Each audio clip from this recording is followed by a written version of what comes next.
यासर अली, क्या कहानी है? आपकी टांग टूटी हुई है, तस्वीरें जवान ने उठाई हुई हैं कि तलाल चौधरी वगैरह इसको मिलने के लिए गए हैं और सियासी कारकुन रहे हो हाँ जी, अभी तक हैं।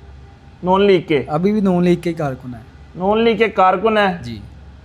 किसकी गाड़ी के नीचे आके टांग तोड़वाई है आपने? मरियम साहिबा की गाड़ी पे। मरियम साहिबा की गाड़ी के नीचे टांग तोड़वाई है, जो आजकल माशाल्लाह पंजाब की सीएम है। और फिर आज सोशल मीडिया पे क्यों आ गए फिर? मैं सिर्फ इतना चाहता हूँ कि मेरी एक मुलाकात होनी चाहिए बस, ओए क्योंकि उन्होंने ओए। मुझे प्रॉमिस किया था।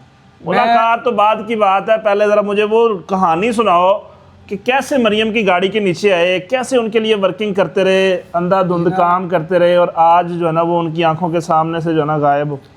ये 2019 की बात है। राना सनाउल्लाह साहब गिरफ्तार थे। राना सनाउल्लाह गिरफ्तार थे 2019 में, ठीक हो गया। 2019 इमरान खान साहब का दौर था। इमरान खान